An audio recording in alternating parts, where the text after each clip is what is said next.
Hello. Hi, Rita.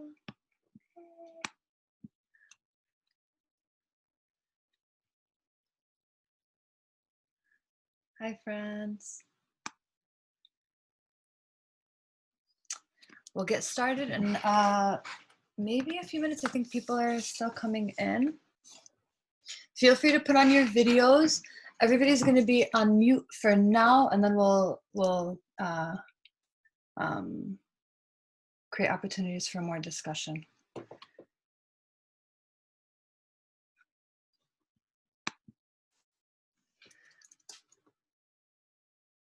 Welcome, everyone.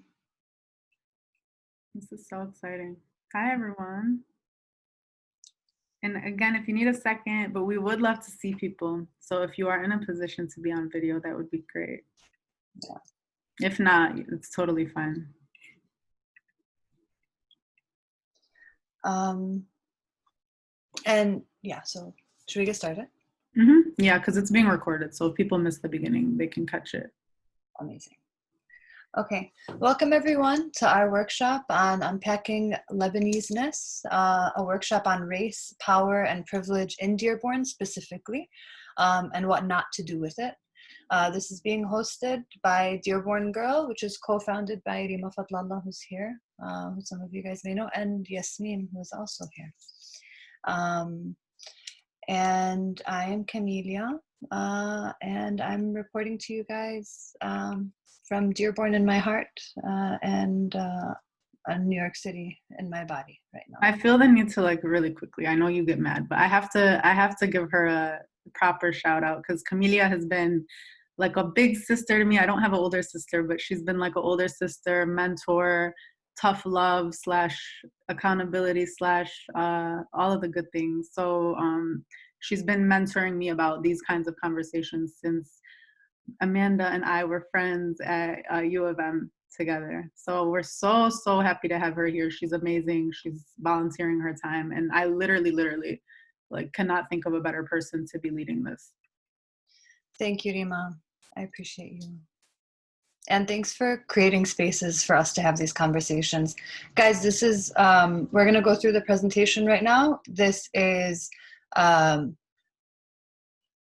a response to events that have happened in Dearborn, which we'll discuss. And if you are familiar with Dearborn Girl and what the work that they've been doing, they have taken the lead on this conversation. That's actually later in the presentation, but I'm just going to keep going. Okay. So 6 to 6:30, we're going to do an introduction with a warm-up and objectives. 6:30 to 7, we're going to go into some context, introduction to Dearborn, why are we doing this? 7 to 7:30, we're going to be unpacking a couple of concepts, supremacy, scarcity mindset, internalized racism. And then 7:30 to 8 is going to be an audience Q&A. That's going to be a larger group discussion. I'll ask questions throughout the presentation, and I invite you guys to please everybody have a journal or your iPhone notes with you. If you need a minute to gather something to write on, I have my notebook with me and I'm ready to jot down alongside you guys, because this is this is a process of collectively coming up with figuring this out. The literature exists on this, but in a lot of ways it's hidden from immediate access. People have been studying Arab Americans and specifically narratives of whiteness and access to and white privilege within Arab communities and within Lebanese community, but a lot of this has not made it to the mainstream, of course, unless you're at U of M Dearborn taking Sally Howell's class or something like that, but the rest of us, we're not talking about it. So what I say is that your experience matters, and your whatever anecdotes or thoughts that come up throughout this process, I encourage you guys to write them down and to share them. And I really encourage everybody to see their experiences as valid as any academic quote we can pull out over here. As an invisibilized community, a lot of our narratives are hidden from us. So we've got to make them visible to each other and among each other so that we can figure out how to move towards a place where we're dismantling power. So which will ultimately lead to more happiness and love. Okay, guys, we're moving towards happiness and love. Warm up with a journal or your iPhone notes section. I'll give us like 3 minutes to respond to this. I want you guys to list everything that comes to your mind when you hear this word. Everything that comes to your mind. 3 minutes.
There's about 1.5 minutes left.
Thirty seconds left.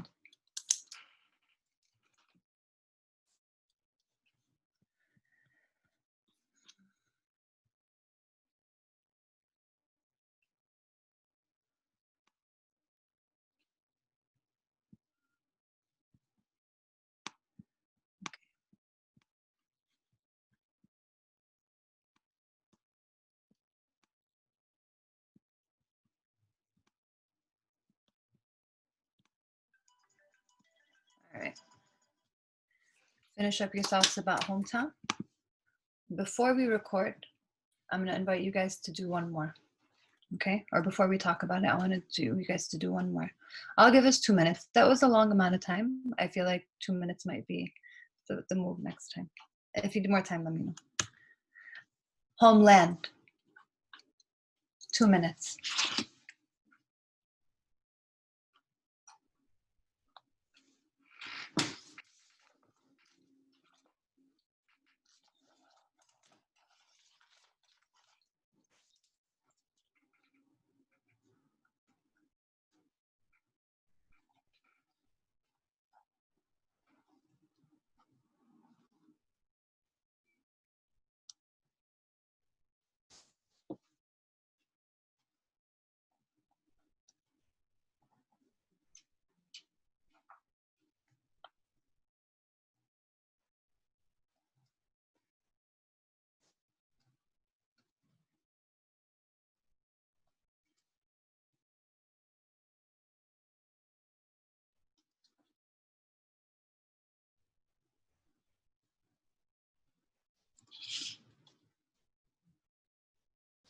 1 minute left.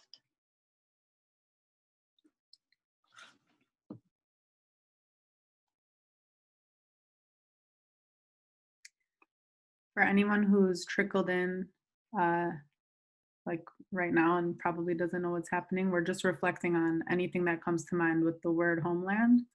The first word we had was hometown. So if you can kind of do both simultaneously, so you're not feeling left out.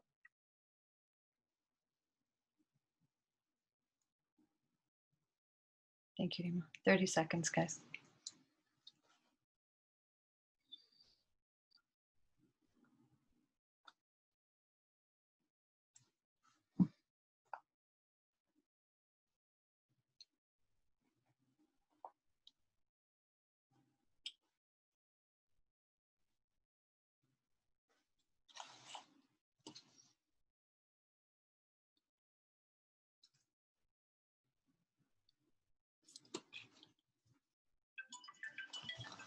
Okay, friends.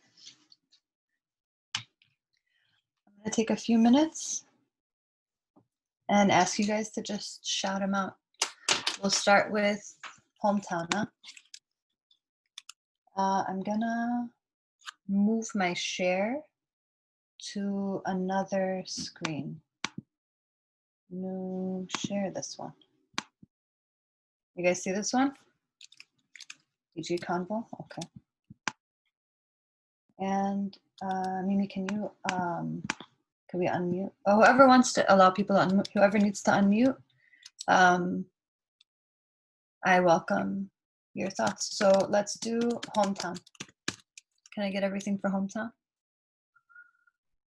You guys can all unmute yourselves. I don't think they can, so let me see. I think if you want to say something, you know what, man? I'm gonna just unmute people. I'm gonna mute everybody. And if you don't have anything to say or if it's loud, just keep yourself on mute. But I'm gonna, let me see. Okay, you guys can unmute yourselves now. Okay. Yeah, feel free to unmute yourself and then just give me the flow. I've got 4 minutes on the clock and I just want to take everything.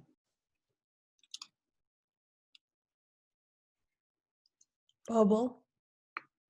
Bubble.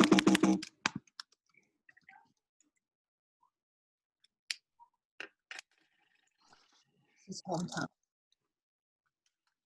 I've got, huh? I thought of comfort, actually. I've got comfort on my list. More. I put silence. Silence. More.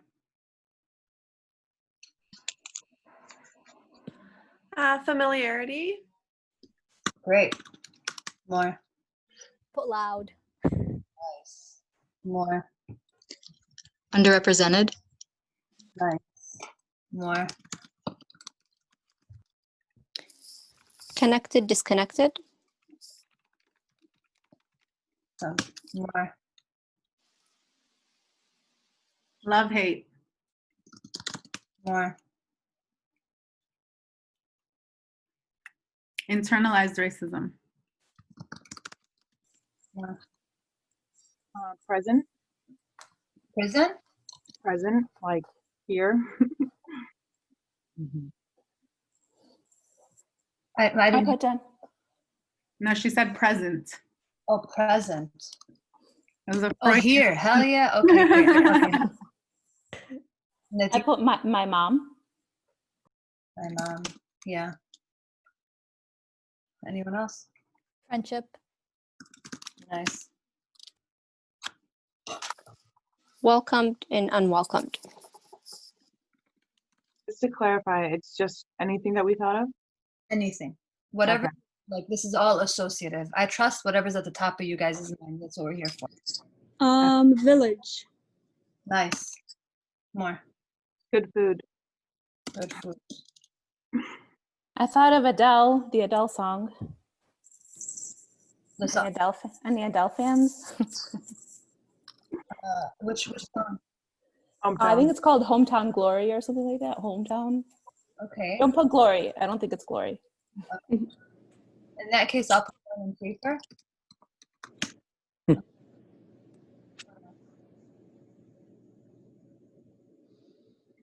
I've got mine evolved. I started off at Hajjis, and then midway through I was at Basha. Then I got to flags. Then I got to redlining and systemic racism. What else do you guys have? Is this all for hometown or also homeland? Hometown. We'll get started on homeland in a second. I also have Warren Avenue. Yeah. Diverse. Diverse. Anybody who hasn't shared, please feel free to unmute and something that surprised you, maybe even in the process.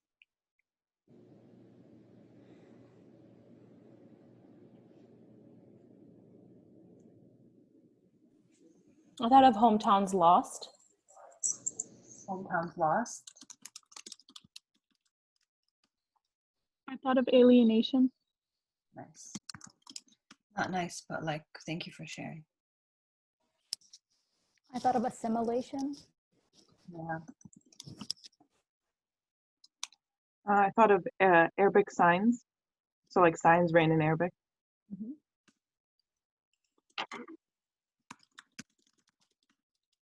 Last ones?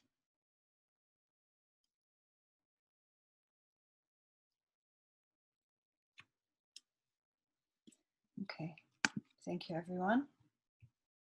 And this is all a working live document, and I'm very grateful for everybody for sharing. Let's go into homeland. I know I'm already late, but I'll make up for it elsewhere.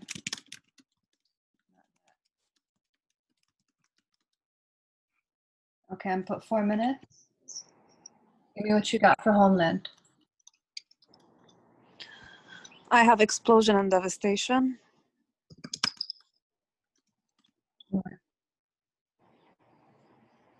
Trauma. More. Disconnected. Shameful. Mm. More. Capital control, economic crisis.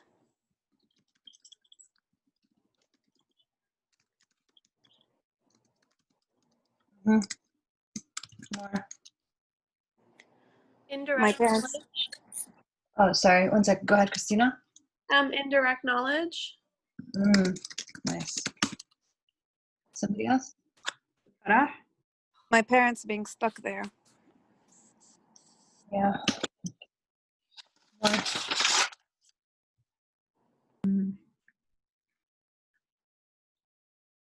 I'm gonna come back in with the pop culture reference. I thought of the racist show with Claire Danes. I was just gonna say that too. Yeah, media misrepresentation. Someone in the chat put my family and Civil War, 2 different things. Thank you. Depressed. Hiba, depressed Malak. Bint America. Bint America.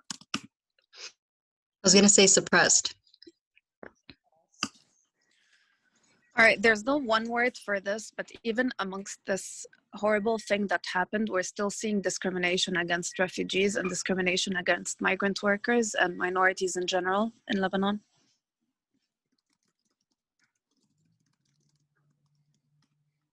Thank you for sharing. More.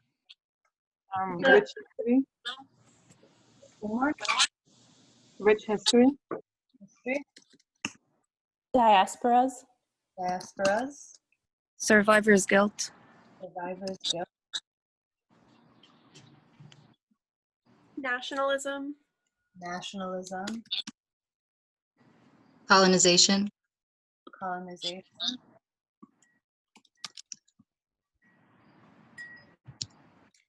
Al-Mughtarbe. I don't know if I butchered that word, you guys.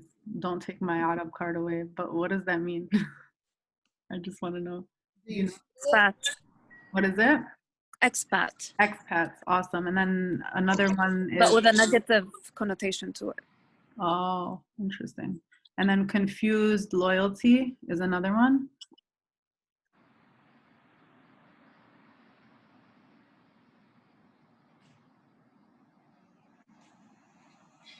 I thought of lemons. Women's beaches. Women's beaches. We have olive trees in the chat.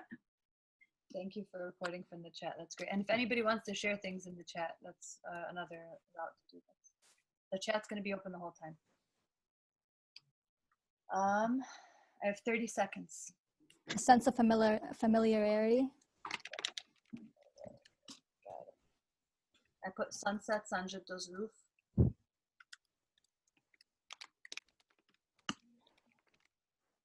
Breakfast in the shade.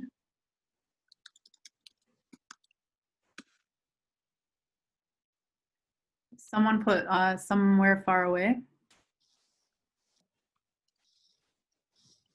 That was the first thing I wrote. Dreading going back and not recognizing the landmarks anymore.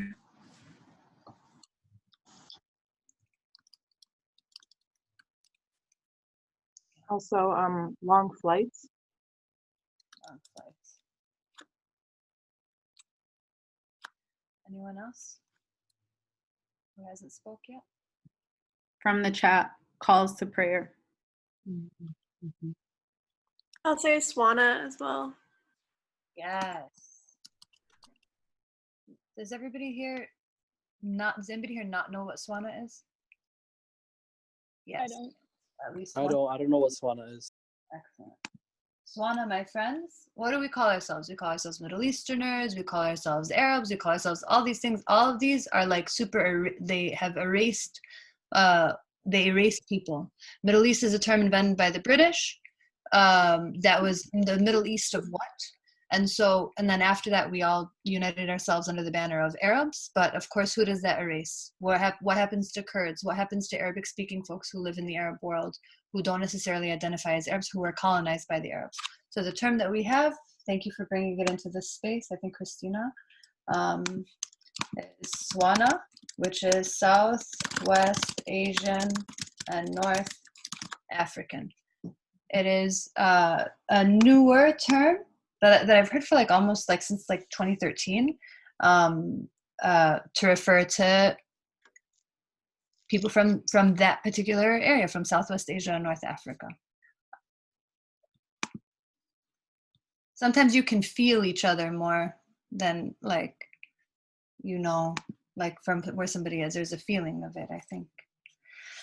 Okay, I'm super behind, but just gonna bear with me.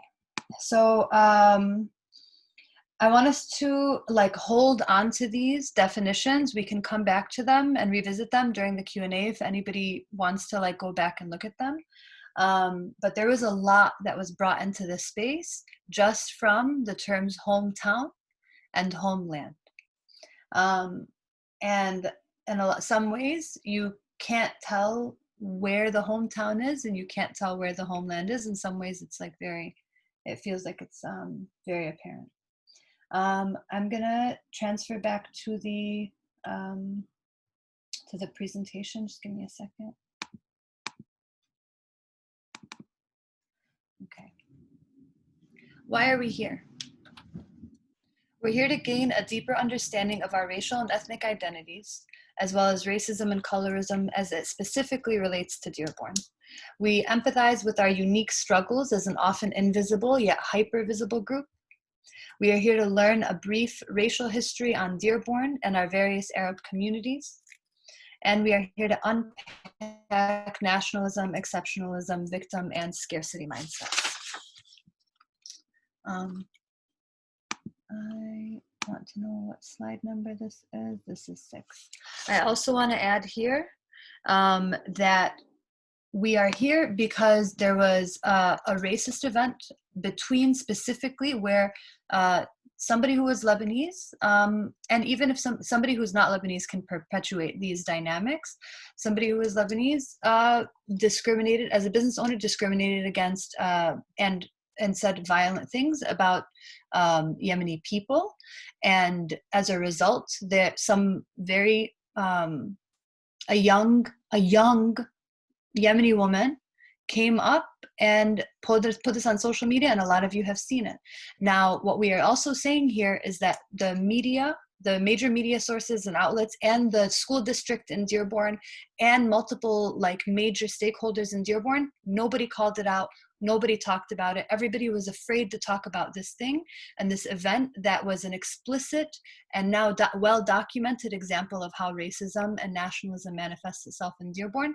And the people who did take the lead on it were the people who weren't afraid to speak about it. Number one were some of the Yemeni community who were like immediately started like gathering articles, like gathering information and trying to figure out like how to continue this story, because we know in Dearborn, as we are in other communities, that these stories can sort of just like be brushed away and we can ignore them, as the major media outlets in Dearborn have done. And I'll also say that all these organizations are mostly run by men. And so Dearborn Girl came in and created space to talk about this. Why is it important that for me, that this is a woman-led space, and that also that like when we talk about what women-led spaces mean, and I know the language around this isn't ideal, but this includes trans women and this includes femmes and women and like of multiple generations, of our generation, of our elders, who are here to talk about things in ways that people who are more invested in the status quo are not willing to talk about. So this is a quote from Audre Lorde that helps us understand a little bit about what we are doing here. And this is also an experimental space. So I want you guys to like share your opinions as we're going through, give your feedback and share your thoughts. So Audre Lorde says, certainly there are very real differences between us of race, age, and sex. But it is not those differences between us that are separating us. It is rather our refusal to recognize those differences and to examine the distortions which result from our misnaming them and their effects on human behavior and expectation. So one question that I have about this in terms of Dearborn is to think about, how does our refusal to recognize difference in Dearborn manifest itself? Does that question make sense? So what happens, and maybe, Rima, if we can get the unmute. Does anybody want to share in response to that specific thing? I want to talk about examples of our refusal to recognize those differences between us in Dearborn and what that erasure has led us to.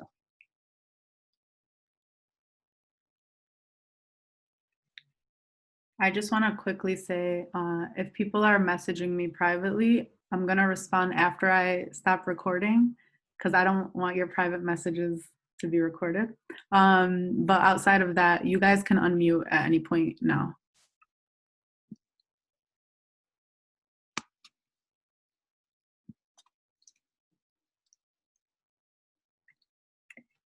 And to kind of touch on this question, I was talking about this with my brother earlier and just thinking about it, that when I went to Stout, I remember it was Lebanese people, Yemeni people, and white people. And so like that was the student body at Stout at the time. And I just remember talking about race in the most unproductive, oppressive, ignorant ways behind the scenes, as young kids do in middle school, who are, you know, part of a community that isn't talking about these things in a productive way, and just never having a space in the classroom where we talked about it. So I think that really speaks to your point of like our refusal to recognize those differences, even though we know that they're there and we live them.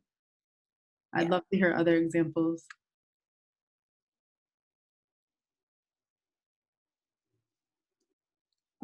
I've had teachers who didn't know the difference between a Lebanese person, an Iraqi person, and a Yemeni person. And I feel like that was the first time where I realized that it's not like common knowledge, apparently, that Arab does not mean the same thing in different places, you know? Yeah, I grew up, especially like in like high school and college, especially the thing was like Kilna Arab, we're all Arab. And that just like, for me, that was like a little, I was like, what does that mean? Does that mean we're all equal? Does that like, what's happening in that? And does that mean that we're all like, we treat each other equally?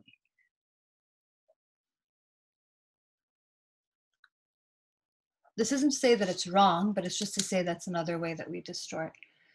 Are there other responses to this before we move on? Because we're going to build on these concepts, so you can just keep thinking about these things as we go on.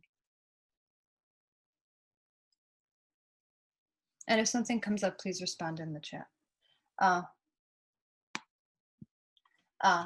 We have from the chat, absolutely. I remember growing up as a Yemeni and talking about my culture to other Arab Americans as kids, and as kids not even appreciating it but bashing it.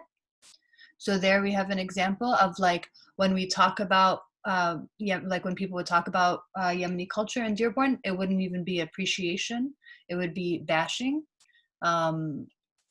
Anybody else have similar or? Yeah, like just kind of like being on the other side of that, especially in high school. Like I was reflecting on this before, but I remember there being like a very, like for me, the line was clear where like in high school we had like, there were like Arab kids and like we were all friends and hung out with each other. And then there were like the white kids. And I don't really remember differentiating with anybody else really, like nobody else really stood out to me besides those two like groups of kids. And then within like the group of, you know, Arab that we talked with and like associated with, it was not very diverse. I mean, there was probably like one Yemeni person, and then when his background was acknowledged, the very few times that it was even though back then you think about it, and back then you were being like really lighthearted, you know, and like just joking, it was met with like derision almost, like, you know, any, like all the references were like super offensive, super horrible kind of thing. Thank you for sharing that. And that's like, I think that's a little bit of the core of like these undiscussed issues that were not, they might be spoken about in Yemeni spaces, in Iraqi spaces, in Lebanese spaces. Well, I'm getting ahead of myself, you guys, but this is about breaking that down. And I do want to say that, like, in terms of centering this conversation on unpacking Lebaneseness, there is a logic to it in the way that Lebaneseness has mirrored whiteness in the example of Dearborn in our small community.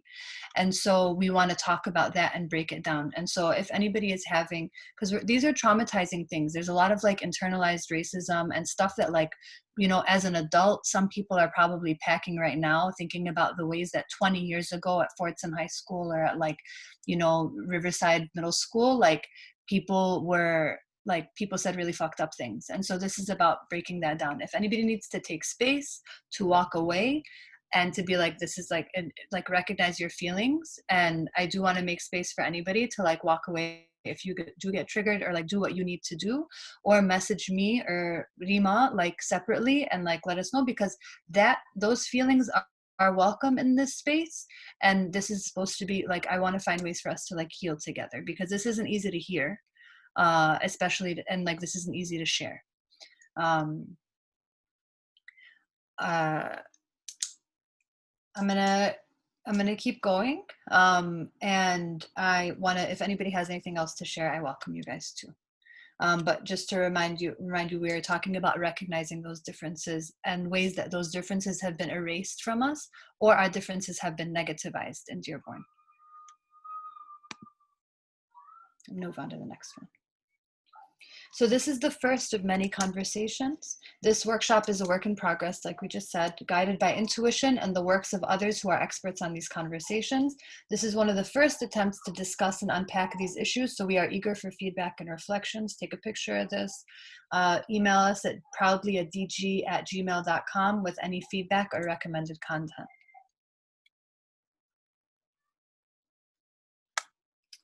Ground rules. We can, and if you have questions about these, please type it out in the chat and we can elaborate on them. We acknowledge, 1, our many differences and celebrate our many differences.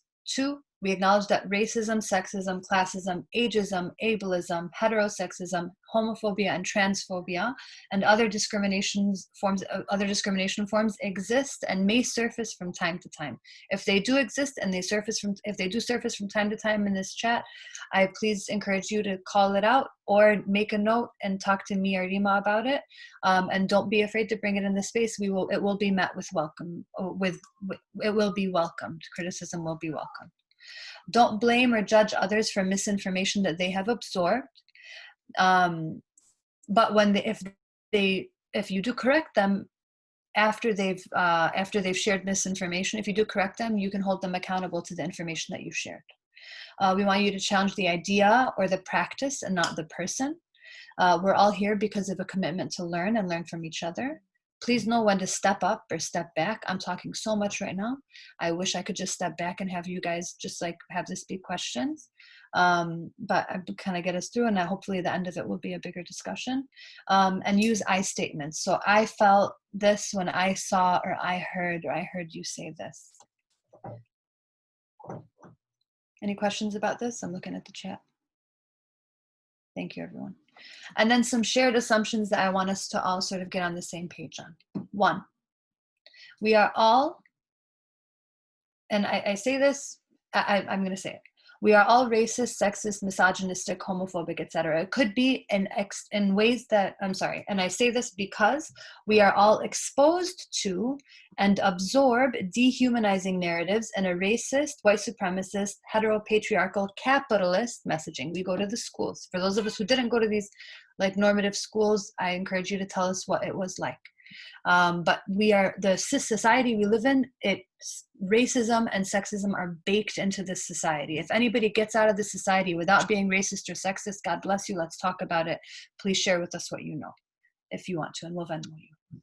Neurologically speaking, we cannot unlearn anything. We can only learn and integrate something new. So if you've learned racist ideas as you grew up, like when you were a kid in Dearborn, it's not about unlearning it. That thought still exists in your head. It's been planted, it's been imprinted in your neurons and your synapses.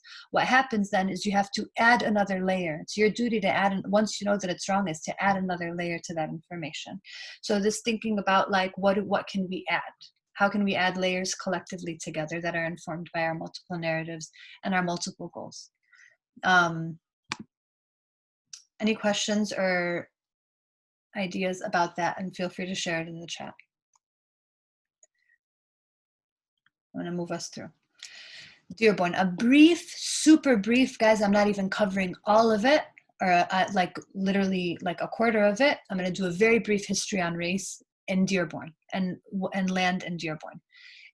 Prior to, 1807, the indigenous peoples that were in Dearborn and still lay claim and still have righteous claim to the land are the Fox people, the Peoria people, the Anishinaabe people, the Potawatomi, and the Miami. And another account based on the people who actually handed the deed over, that ceded the land by force to the Americans.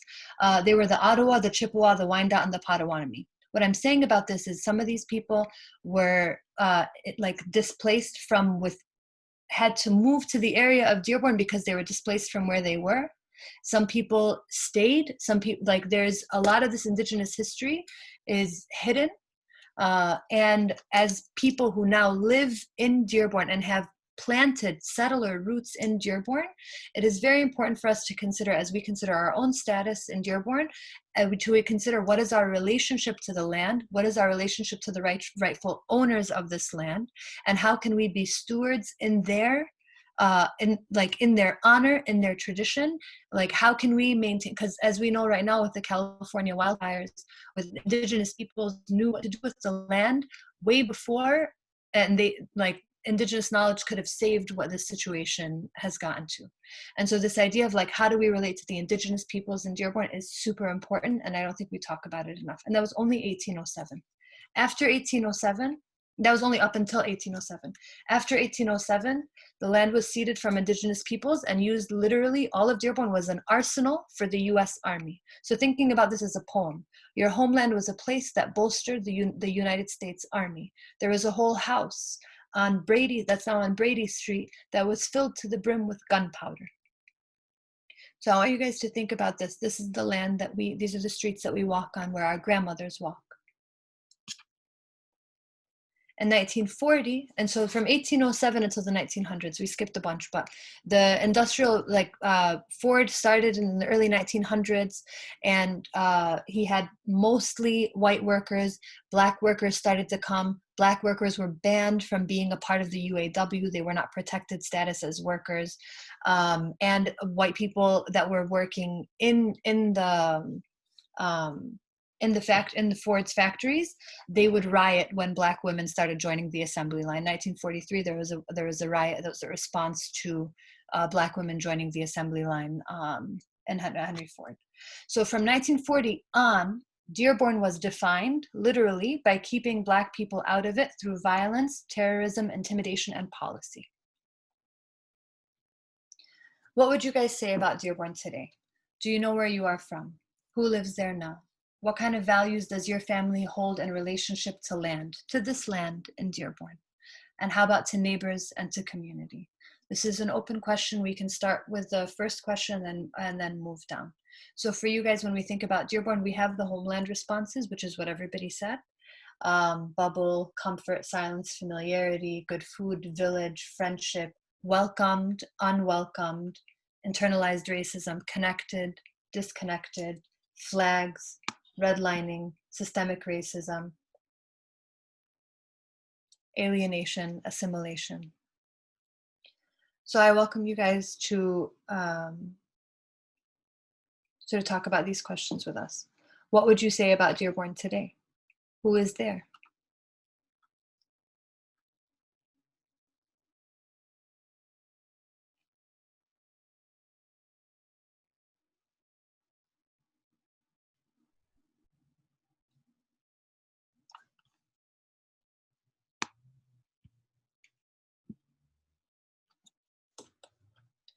And go ahead. I was just gonna say, I'd like it's open for response right now. Yeah, okay.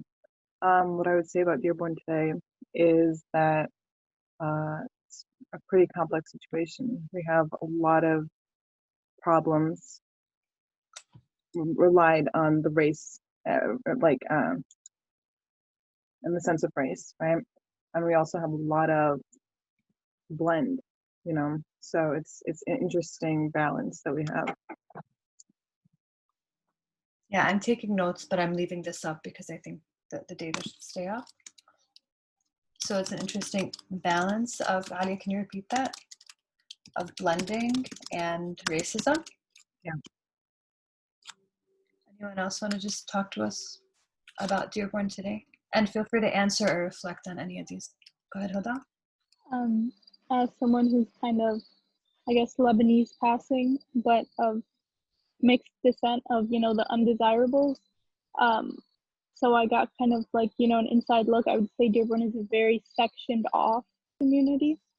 And often, unless you have an in, there really is no way to, I guess, flourish in the way that you could, both economically, socially, even academically at times. So that's what I've seen as someone who kind of passes as Lebanese and then passes as Arab even more than when people, don't realize my other ancestry. So then I get to see the colorism and then furthermore the racism that exists in the community. Would you call that national? Would you add nationalism to that list as well? Colorism and racism? Yeah, definitely.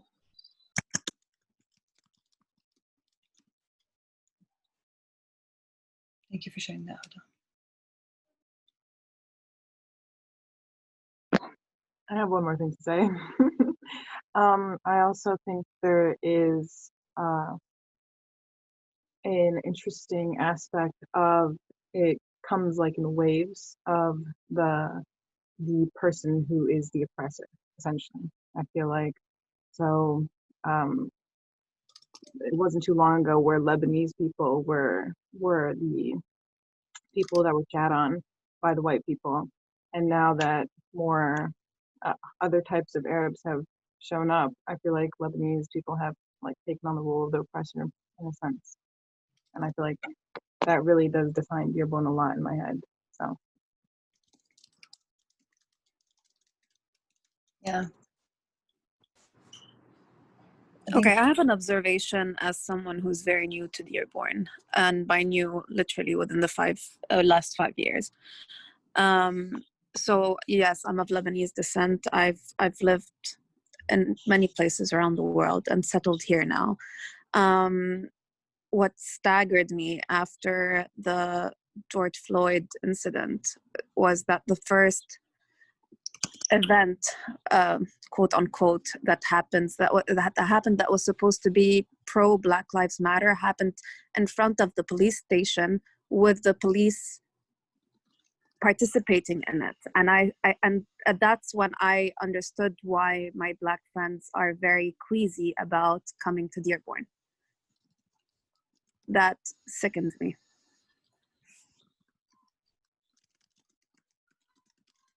Thank you, Farah. I think that Farah, you bring up a really important and interesting point, which is that we live in a police state. And if you're Lebanese and you grew up in Lebanon, you know that you live in a police state too. Would you agree, Farah? Yes, definitely. So there's a familiarity of feeling the police state targeting you.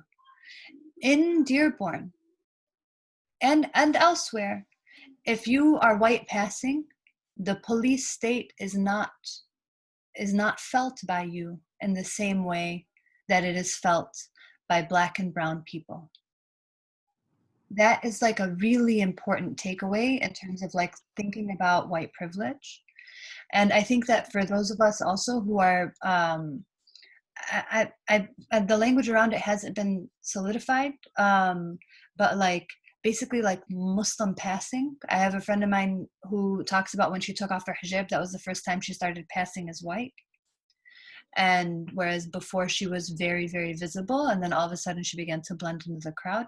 So this idea of like recognizing that the police state as a white passing person or somebody who benefits from white privilege is literally not threatening your life in the same way that it is threatening the lives of specifically Black folks in America and Black and brown folks. So people want to talk about that or bring that up, and I'm very glad you bring that up, Farah, because I think that's when, like, in Dearborn, we've created a relation, not me, no, but like maybe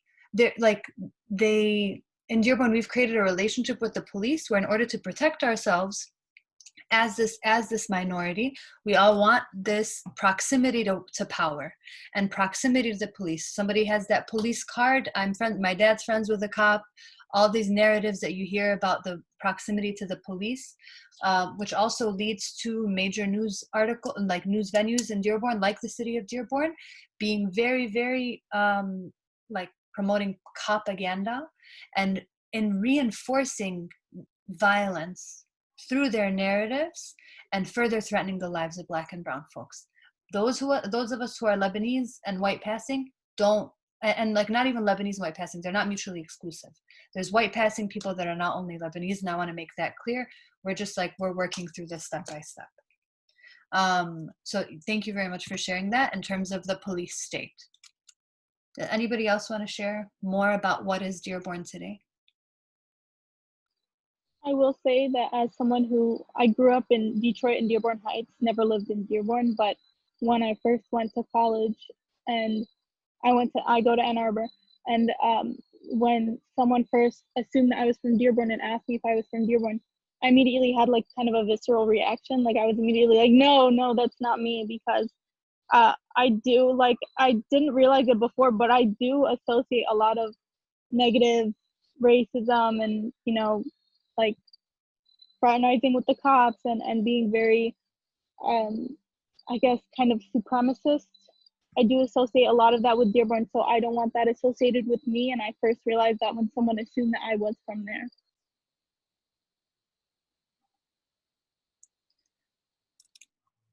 I'm writing this down.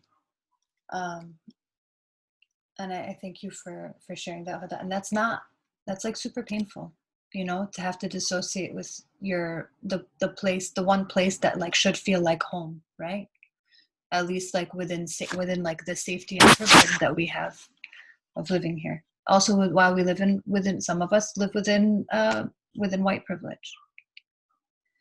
I want to invite, I do have, you guys, I could go on for a long time like this. I do want to get to other things. Huda, I think there's something that you shared that I think is mirrored in some of the work that we have here. Does anybody want to add anything more about what is Dearborn today? Sorry, I just want to comment on the feels like home comment you made. I think it does feel very much like home. Let's not romanticize Lebanon. Lebanon is very discriminatory against, there is colorism in Lebanon. People who are darker skinned, whether they're Lebanese or not, they're looked down upon. Migrant workers are treated in a terrible way, and it's terrifying that modern slavery still exists there. So it does feel like home. Let's not romanticize it. I just want to make that comment. Thank you.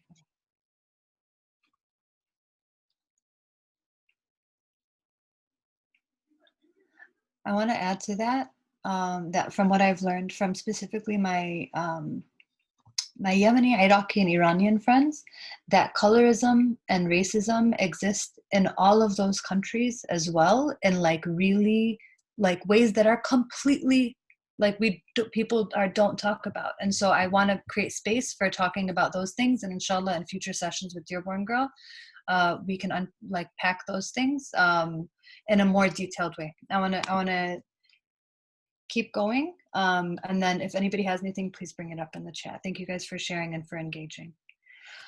Briefly, Arab migration to Dearborn, Metro Detroit, just so we can all get on the same page. From the 1870s, Lebanese settlers came from, back then it wasn't called Lebanon, it was called Syria. But they came from the region that is now known as Lebanon. Lebanese settlers came to Detroit. They were both Muslim and Christian. The majority of them were Christian. In 1900, there were 100 Syrian Lebanese immigrants in the area. In 1930, that number of 100 jumped up to 9,000. 9,000 Arabic, and I'll get to that. 9,000 Arabic speakers in Dearborn and Detroit. 6,000 were Syrian. Others were Yemenis, Assyrians, and Palestinians. In the 1960s, Arabs from many countries came to the United States as a result of active U.S. efforts to get college graduates to work in U.S. industry.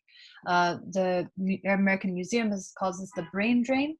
In 1967 and on, there should be a dash there, the majority of Arab immigrants that came were refugees or escaping conflict or economic or geopolitical conflict at home, including Lebanese, Iraqis, Yemenis, Palestinians, Syrians, later on Egyptians, everybody. Iraqis came in 1927 to 1950. They're like, these are like specific periods of immigration that people discuss and have studied. There's a big group of Iraqis that came in 1927, 1950. A big group of Yemenis came in 1912 to 1925. Of course, nobody knows the exact data because we are included as Arabs as white on the census. So other people that are much more studied on this have been doing this research, and I can direct you to those sources. We've just tried to comb through and get like some data for us about this. The numbers that range, people try to throw out how many Arabs there are in Metro Detroit right now. It ranges from 100,000 to 3 million. Excuse me? Or not 3 million. 3 million, I think nationally, I don't know. The numbers are like really jumbled. But nobody knows because this information, this invisibility, because it would list us as a protected status, as protected people. So we are not protected from discrimination. Arabs have been considered white since 1944. Arabs fought to be identified as white to evade racist immigration and domestic policies. Specifically, if you were not white, you could not, your testimony was not valid in court. If you witnessed a murder and you said something about it, your witness testimony would not be valid in court if you were not white. You couldn't own land. You couldn't move to particular neighborhoods because of redlining. Moreover, research shows that some Middle Eastern North African Americans, particularly those who historically immigrated from Lebanon or Syria and who are non-Muslim, they're older and more educated, they're more likely to identify as white than as Arab American. And so this history of white passingness has been built into our political identity as Arabs in America. And specifically as like Lebanese or Lebanese Syrians or people like in America. And so this is something that we have to like reckon with and sort of like understand what its long-lasting impacts are on us. I want to talk a little bit more about bringing James Baldwin into the space, who's written extensively on the invention of whiteness and assimilation, as one of us brought up earlier. James Baldwin excerpt on whiteness as a ticket. He says, "It is probable that the Jewish community, or more accurately, perhaps its remnants, that in America has paid the highest and most extraordinary price for becoming white." What is the price of becoming white, he's asking. "For the Jews came here from countries where they were not white, and they came here in part because they were not white. And incontestably, in the eyes of the Black American, and not only in those eyes, American Jews have opted to become white, and this is how they operate." So there are two important points, I think, to bring up and reflect on in this. Is one, is that people who come here because they are not white at home.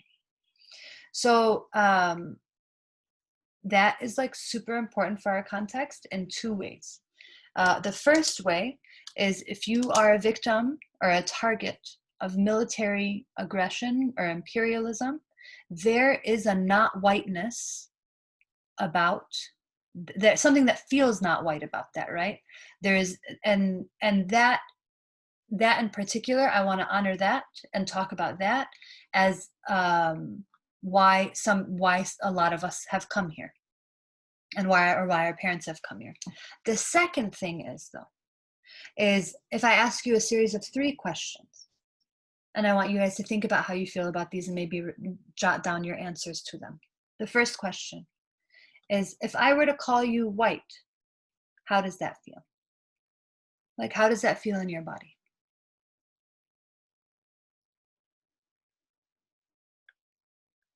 What does that bring up for you? Take a few seconds to sit with that. If I were to call you white, or you have to check white on the checkbox.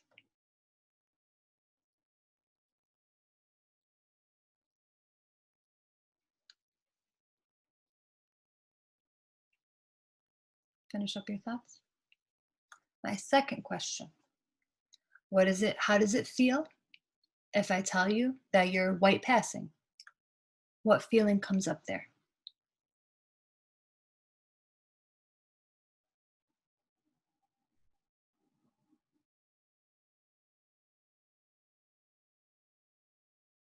My third question, how does it feel if I call you bayda?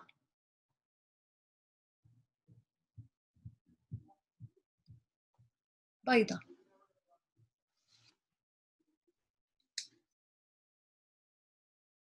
When does that come up in your life? How does it feel if I call you samra?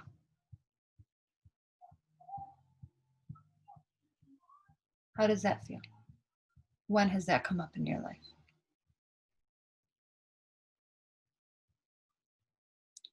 And I'm going to ask you one more. How does it feel if I call you Sauda? When has that come up in your life?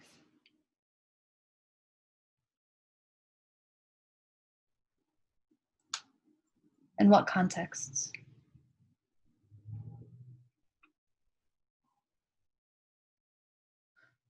So the simplicity of where we are white or where we are not white, I think is a really important point for that people are now starting to discuss, specifically in the Latinx community, in terms of talking about like, well, if I know I'm not white in America, I'm Lebanese, I'm Arab, I'm trying to figure it out, but in Lebanon, am I considered white, or am I considered Sauda or Samra, and what happens there?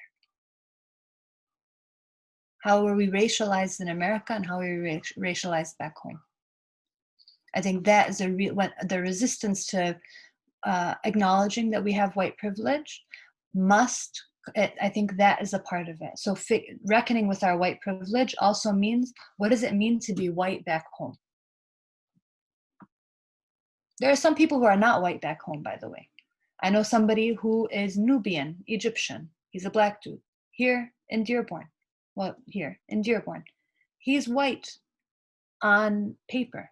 That is a very different experience than the experience that we're talking about here.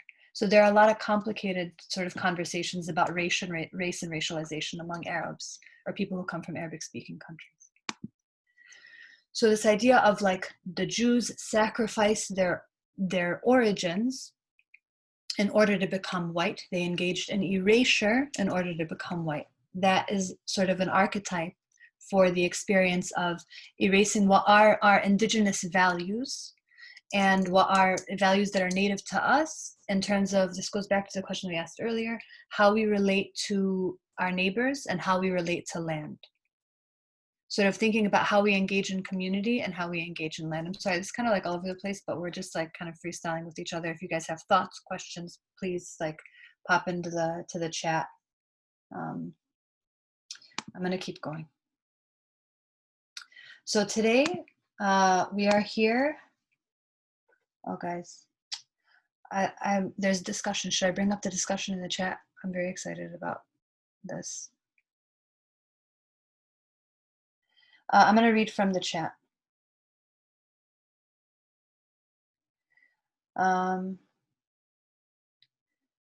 So we have, there's feeling of being offended, feeling, oh, this is real time, guys. I missed exactly. Humbling regarding white passing.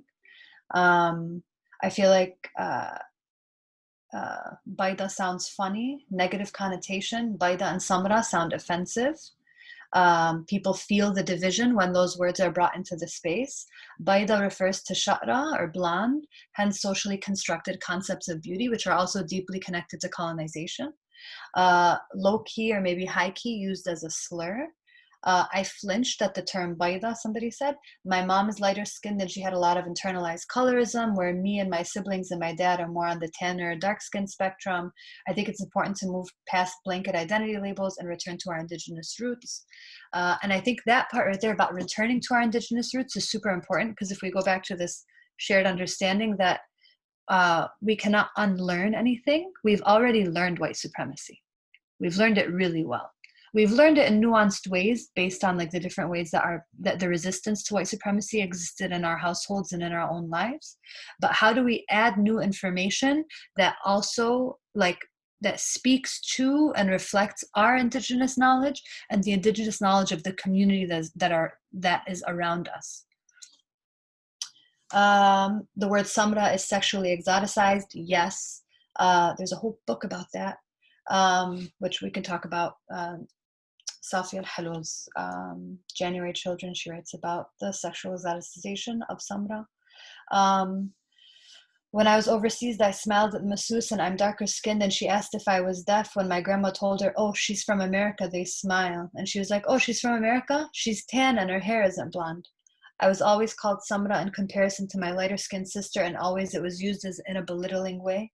As someone who is part Sauda, I used to feel so complimented when called Baida, and very hurt when my black side was pointed out and I was referred to as Samra, etc. That outlook has changed for me, but it very much exists in our communities. And it's very important for us to think about, as we bring up all these points and as we integrate all this, for some of us, new information into our mind worldviews, let's also think about what like action. I'm like thinking about action steps, and I don't want to get ahead of myself, but like that's my reaction to a lot of these things. Thank you for sharing what you guys did in the chat. We want to talk about a couple of things. We're gonna skim over them. It's not going to be super in depth. We're going to unpack supremacy, ways that supremacy manifests itself, except nationalism. I'm reading down from the supremacy. Nationalism, exceptionalism, believing that our national narratives are exclusive are exclusive and unique is a form of supremacy.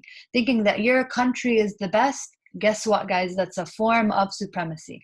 Now ask yourself, why must I think that my country is the best? That's an important question that we're going to get to here.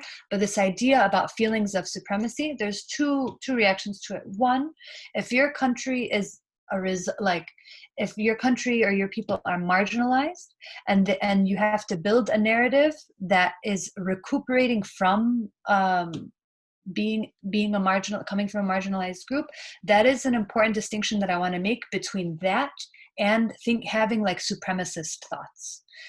It's all a process. Two, we're going to try to unpack internalized racism. Internalized racism is not a conscious form of racism. It is when you internalize negative beliefs about yourself because of your race. So a lot of the examples that we're talking about here, about negatively associating, even in our minds, for those of us who are Sumud, to have like negative characteristics associated with being darker or Sud. Survival mode. This is something that we don't talk about and that we need to talk about more often. Many of us are in survival mode stemming from intergenerational trauma. Our bones, our genes, our neurons carry 14 generations of genetic memory. Meaning, and some people say 7, but at this one study in like 2018 at MIT, they said 14, so I'm gonna stick with that number. This basically means this trauma affects your body, how your body reacts, how pain and trauma lives in the body and ancestrally, and also don't forget how what the cultures that we are taught, and how like basically our cultures are also the cultures that we bring with us are also traumatized. And then another thing is white passing privilege. Quote, fighting to be white and gaining the right to whiteness and understanding how we can be oppressed and oppressive at the same time. Unpacking supremacy. In Dearborn, many of you have heard over time that there's a lot of people that celebrate. When I say we, this should all be within quotes, okay? In Dearborn, we celebrate Lebanon's uniqueness, often at the expense of other Arab countries' equal or greater uniqueness. So, for example, I have Iraqi friends who grew up hearing all the time about the beauty of Beirut. We should go have fun in Beirut. We should go to the beaches in Beirut, all these things. In Dearborn, she had this whole time, she's hearing only positive associations with Beirut and thinking about Baghdad, one of the oldest, most valuable to civilization, one of the most beautiful cities in the world that is central to Beirut and cultural production all across the Arab world. She heard nothing but negative things about Baghdad. And it took her a long time to build positive associations for Baghdad in her mind as a result of being around the narratives of whites, I'm going to call it whites, of Lebanese supremacy in Dearborn, so specific to our beautiful little, this potential of what we have in like this like little, microcosm of the Arab world. Supremacy still exists.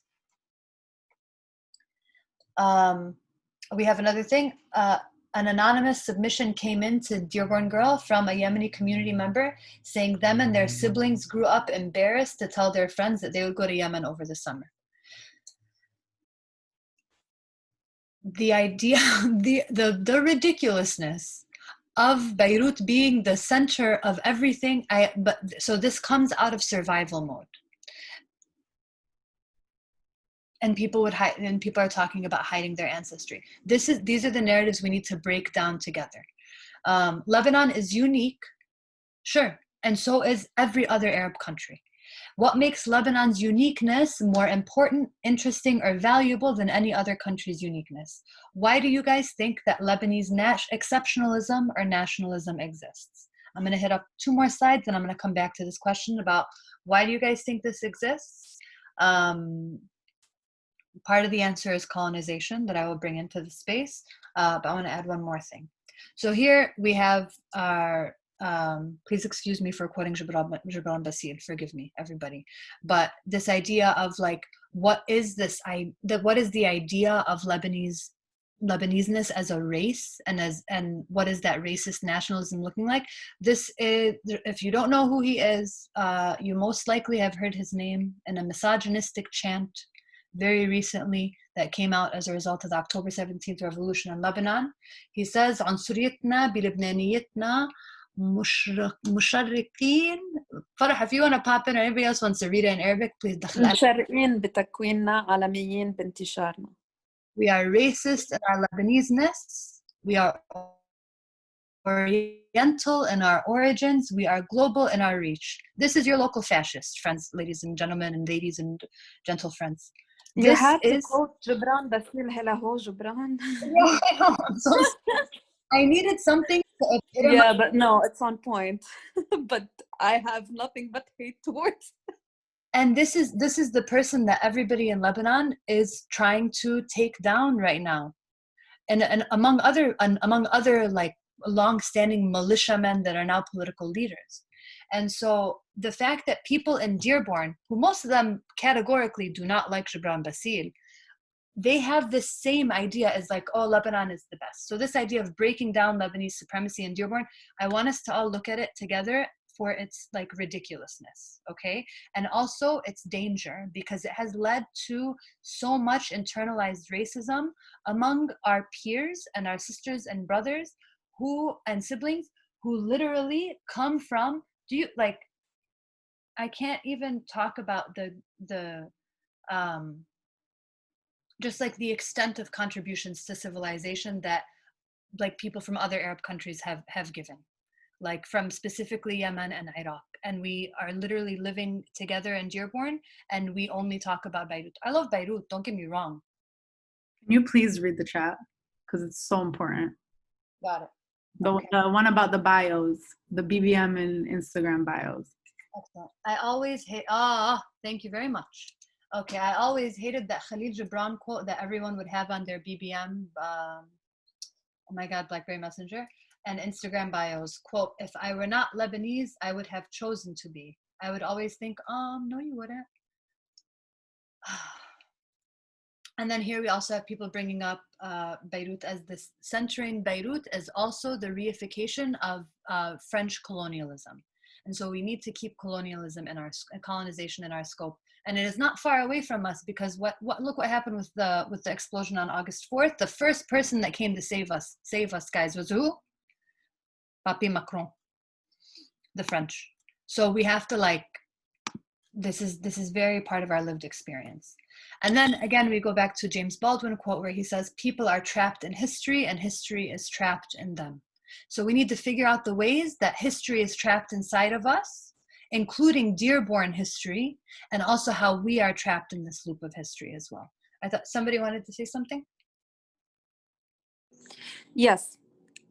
About the French Macron thing, it's very interesting how Macron was hailed in Lebanon and as the new savior, whereas if you look at all the protests that are happening, the police brutality that's happening against protesters, it's literally encouraged by France. The tear gas is from France, and it's getting, even if you follow bloggers and influencers who are participating in protests, many have told that the tear gas has become worse and worse. Like the quality is becoming better / worse. Like it's so that's our savior supposedly, yeah. And he's taking a very active role in suppressing us further. And thank you, Farah. And the basis for this idea of like Lebanese supremacy that reigns among us in Dearborn is rooted in this like deeply violent present, not only history, but present history that continues to be a part of our present. May I chime in? Please. All right, cool. Because I showed up, I literally registered a second ago. I do Arabic interpretation for the Arabic constituents in Dearborn. I'm in San Diego for Rashida Tlaib's campaign. So I'm not familiar with the nuance of the supremacy hierarchy within Dearborn per se. But I want to chime into, it is a very vulnerable topic to say, like, I'm reading the chat. I'm like, why is everyone coming from my country? We're all Lebanese. But I'm just like, dang, it's the first, we don't have these conversations to feel that vulnerable, right? And then about Macron coming to save us. I'm ultimately trying to aim for a SWANA union of like, there's a European Union, maybe one day the SWANA MENA region can have its own union. So what I'm trying to say is, how do we challenge Lebaneseness while also rallying allies? You know, we talk about these other countries and how they feel about us, but I don't really see that allyship when it comes to Lebanese hosting Armenian, Syrian, Palestinian refugees, and how we're way beyond overcapacity. So yeah, how can we still challenge this Lebanese like supremacy vibe while also calling on other Arab nations to not use this for proxy wars and sectarian identity politics is rampant across the whole region. But yeah, if you can pull my question out of all that. I did. I wrote it down. Thank you, Patrick. How do we challenge Lebaneseness while also building allyship? I think that's important. I think that latter part about Lebanon being the space for proxy wars, and Yemen is also a space for proxy wars, and Iraq is also a space for proxy wars. That's what keeps us in this survival mode, which hopefully we can share this. This is being recorded. So what we're talking about here is also like being constantly in survival mode, and that prevents us from having shared empathy, which I think I'm going to get to in the next slide. So I remember the question is this idea of why do you think Lebanese exceptionalism or nationalism exists? We can get to more whys. I think we want to talk about, we are acknowledging together that these narratives exist. They run rampant in the elementary, middle schools, high schools, colleges, among adults as well. So let's not pretend that this is not present. If there are spaces that it is not present, we should talk about them. I think I'm going to skip this for a second. How does internalized racism apply to Lebanese people? Does it? How is it different and how it impacts other communities in the Arab diaspora? We're going to talk about a little bit of what internalized racism looks like in the form of some narratives and tweets. So for example, here's a tweet from at Aloe Shawty. She says, me and this white passing Lebanese kid were the only Muslims in school. When 9/11 happened, this guy became Caucasian overnight and left me for dead. It's funny looking back now. And she's going to answer the questions at the bottom. She was in second grade. She's like, I was in second grade. Second grade.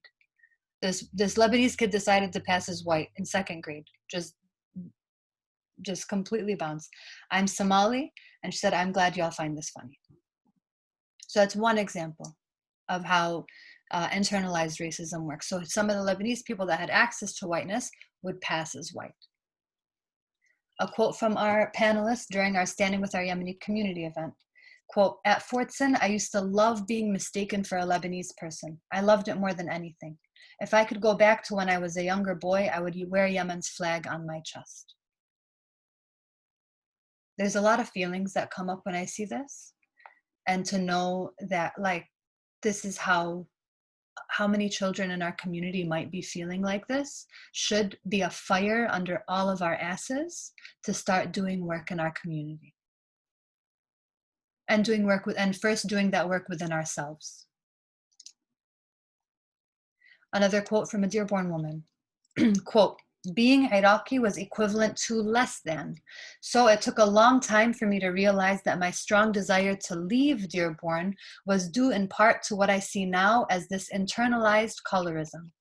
I was always hesitant to say I was Iraqi and just say Arab because I felt that I needed to distance myself from that part of myself. And of course, this wasn't conscious. This mirrors back to a little bit, I think, what was shared earlier about this feeling of like wanting to leave Dearborn and some of the things that is making people want to leave Dearborn. I personally left Dearborn because of the sexism. I couldn't handle it. And because I was targeted for coming, like my family's secular and people would always be like, they would like make fun of us. And I was just like, I don't feel like I belong here. So that was my particular experience, but it wasn't related to my race or my ethnicity or how I present. And that's something that I can't control. The other things I can control. So I think this is like really important for us to reckon with. So thinking back specifically, as we get into talking about survival mode, I want you guys to think about these things and maybe jot down some notes. How does thinking about your country make you feel? What feelings come up for you in your body? When you think about your country's problems, how does it color how you feel about other things in your life? How does it color what you see in America? How do you feel? How does it color how you feel about America? So I think the first question is the big one here. How does thinking about your country make you feel? What feelings come up for you? Just write that down a little bit. We got a little bit with homeland, but I wonder at this point in the conversation, how you guys are thinking about this. I'll give you guys just a minute.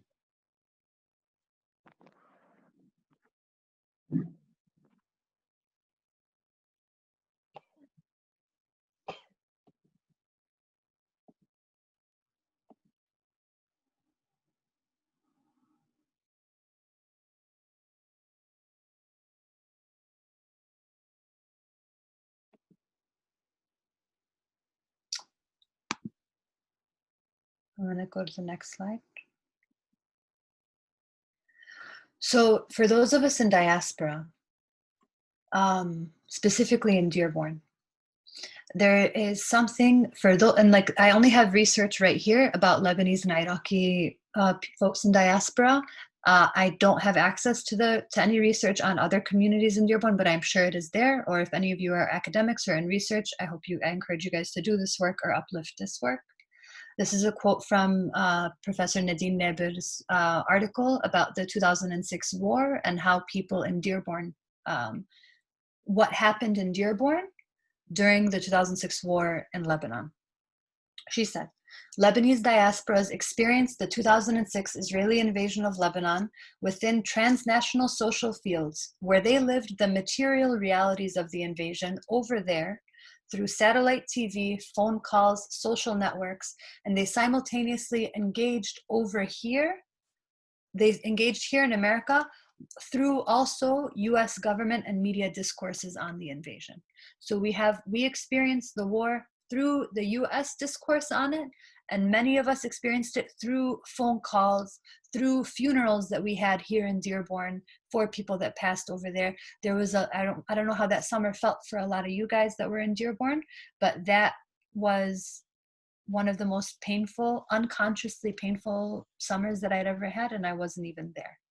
And so this idea of living in survival mode, I was completely disengaged from what was happening in America, and I was entirely engaged with what was happening in Lebanon. And I bet other people at any given time throughout our lives, when we witness war or conflict at home, how it physically feels in your body here. I want you to think about how it feels in your body here. I'm going to get to one more slide, and then I want to hear about this, a little bit about the physical feeling in your bodies. More about survival mode.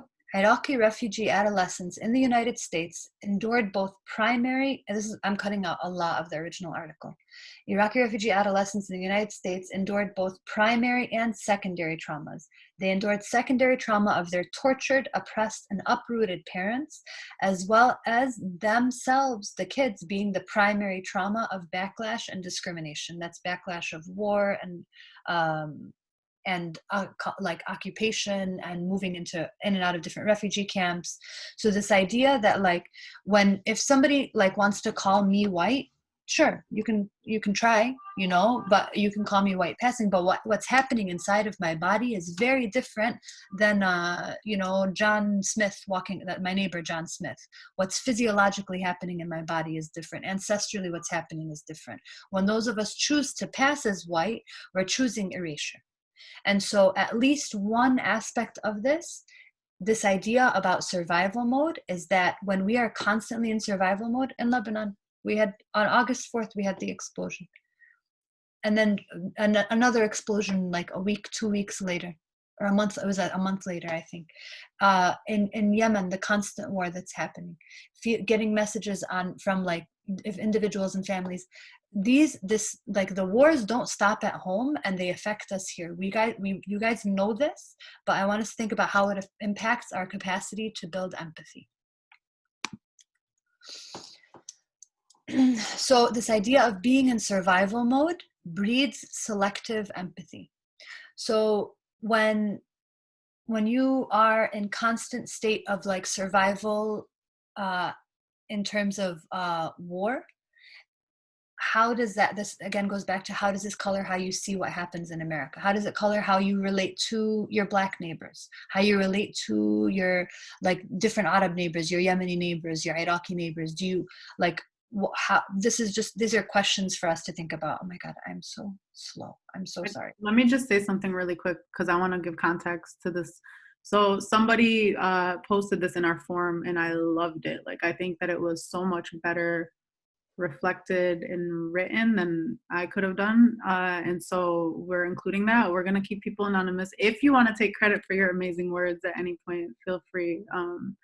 But I can read it, Kamelya, just really quick. So reading over the flyer for this event, I reflected on the defensiveness among the Lebanese community that arose prior to the Standing with Our Yemeni Community event. I think it's often difficult for members of the Lebanese community in Dearborn to see themselves as privileged, given their experiences in Lebanon being far from it. With many in the community being of Shia Muslim faith and facing anti-Shia sentiment in Lebanon and among Muslim communities across the world, it can be hard to see oneself as privileged. Many have also escaped war in southern Lebanon and faced many struggles and difficulties to establish themselves in the US. I think that may explain a lot of the defensiveness that arises in the community. While lacking privilege in these areas, we often forget we possess privilege in others, and it's important to recognize it. Having lived in Lebanon myself, I've experienced what Western influence on the Lebanese experience looks like that has fueled colorism and racist sentiment towards non-Lebanese. I think a part that we left out was we often forget that it takes discomfort, something about like we need to be uncomfortable basically to ensure other people can live a more comfortable life. And this was just amazing. But it really spoke to this idea that we're talking about around, realizing on one hand we're in survival mode because of our targeted identities or experiences, and then unintentionally or sometimes intentionally selectively empathizing, like refusing to empathize with struggles outside of our own.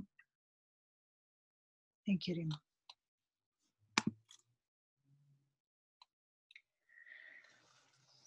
I'm just gonna try to get a scope for what we have next. Okay, I want to cover a couple of slides and let them seep in. If you have notes, please share them. And then we'll move into the discussions in just a few slides. So a question about those of us who are white passing Arabs.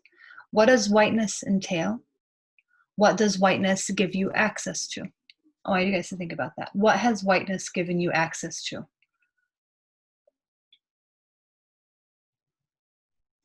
And whiteness can also give you access to safety or a feeling of safety no matter where you walk. I think that's also a really important one in America.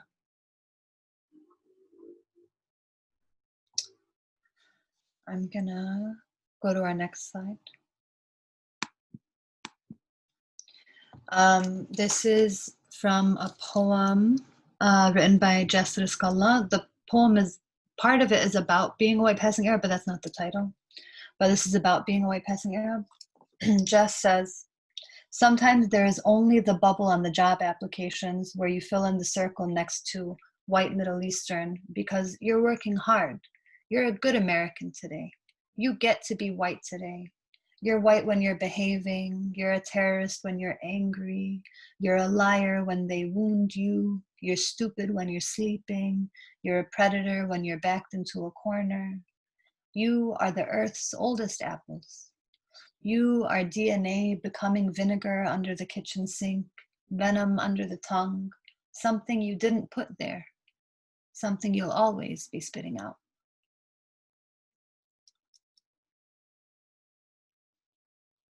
Something you didn't put there and something you'll always be spitting out. That's really powerful to me.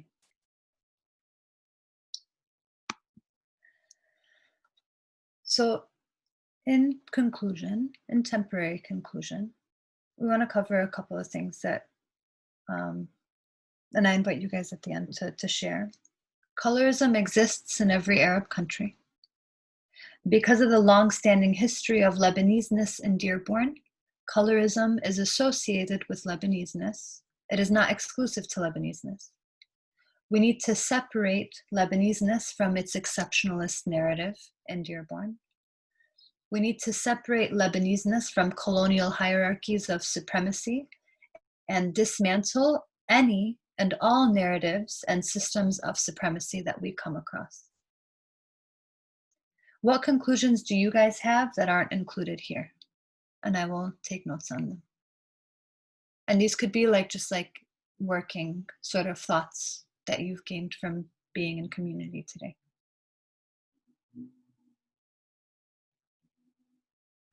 I have something to share. Just a thought. Like, I guess one thing that I think a lot about in terms of colorism and race identity as a white passing Lebanese person is like you asked, like, what feelings come up when I call you white, and like I'd be interested in like having like a whole different session just about like kind of like that question of race formation. But I think one thing to remember too is that like it's not, I don't know if it's like always erasure to accept the whiteness that is placed on us when, especially when it's like other people of color who are like saying that, who are like calling us white. And so I don't know, like I feel like it can be painful and it feels like that's not who I am, but at the same time, like if we seem white, then like, and I know whiteness is not just like about color, like whiteness is a project and it's about like systemic oppression.